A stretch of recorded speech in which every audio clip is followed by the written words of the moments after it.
plant enthusiasts, welcome back to my channel Plant Den. So now you have decided what plant you want to bring home. But have you decided why you want a plant? Let's see. Is it going to be a hobby or do you want to be a full-time plant parent? There are two ways, you see. If you have a hobby, then you will not be able to give your full time to it. But then if you want to be a full-time plant parent, then it's going to be a full-time job. These babies are just like human beings. They need full attention. So make sure if you're deciding to bring home a plant, you decide on what basis you're bringing them. Do you want to be a full-time plant parent or is it going to be a hobby? So these are the 5 basic points you'll have to remember if you're bringing a plant for the first time. Let's see. Point number 1 would be get to know about your schedule. Are you going to be at home for most of the time or do you keep traveling or do you work? Think about these factors before bringing home a plant. So how did you feel that you want to bring home a plant? Maybe you saw it in your friend's place or you saw it in somebody's social media feed, or you went for a stroll in the park and you felt, what if that plant is there in my house? So the feel of being a plant parent can come anytime. Now, this brings us to our point number 2. Do perfect research about your plant before you bring them home. So if you get to know your plant, then the chances of the plant surviving with you is more higher than if you don't do a research properly and you just bring some random plant home. Then if you fail, you will be disappointed. So to avoid that, make sure you make a good research about your plant before bringing them home. So what's point number 3? Make sure any plant you bring in for the first time is local to your environment. See, the reason is if you bring in some rare plant into your house for the first time, it might take a lot of time to adjust to your local environment, and maybe that will not be a success for your plant parenting for the first time. But in another hand or another instance, if you bring in a plant that is grown locally, then I am sure you will be most likely successful in keeping the plant alive. So point number 4, have patience when you have a plant for the first time, because if you have too much expectations that yes, you bring in a plant and next day it has to flower, it's not going to happen. Or you bring in a trailing plant and you expect it to grow 10 feet height in 2 days. No. So don't keep unrealistic expectations on your plants. Just have patience and watch your plant grow beautifully. Your number 1 goal should be, if you bring in a plant, it has to survive in your place, because if you get it from the nursery, it has a change of environment for the nursery to your house. So you should make sure for the first few days or few weeks, the plant survives healthily in your house. Once you accomplish that, then look forward to new growth, new leaves or new flowers in your plant. So let's see, for example, if you bring in a plant from a nursery that has already 10 flowers or it is a big trailing plant and you bring it home, you'll have that enjoyment of flowers and the new leaves for few days, and once they are gone, then you will have a disappointment that why is it not flowering, why is it not growing, oh, why are the leaves dying?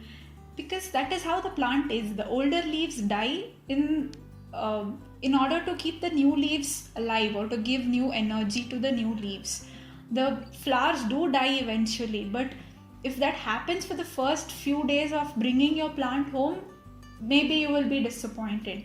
But what if you bring in a small plant and you take care of it, you research about it, you get to know about it, and one day you see it flower?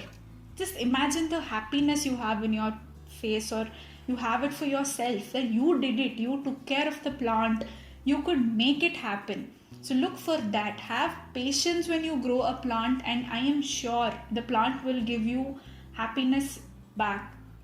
You can't explain how beautifully these plants can make you happy. So the last and the 5th point for the day would be, do not kill your plants with too much of love.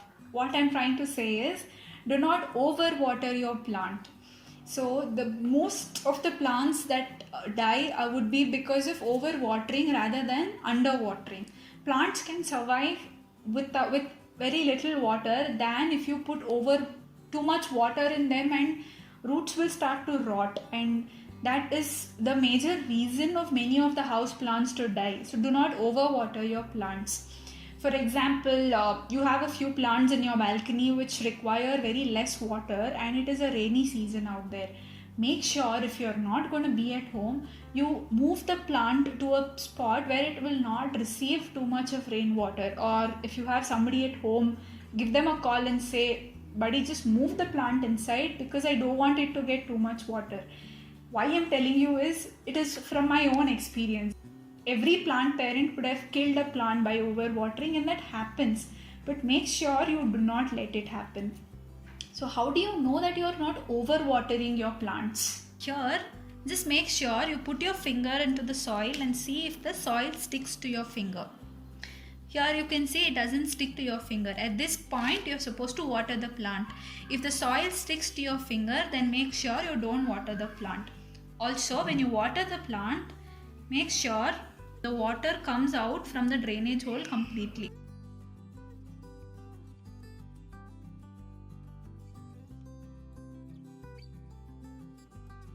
You can see that there's water coming out from the drainage hole. That is when you know you've completely watered the plant and all the part in the soil or almost all the roots have gotten their water. Let's take a recap. Point number 1, get to know about your schedule. Point number 2, make sure you have a good research about a plant before bringing it home.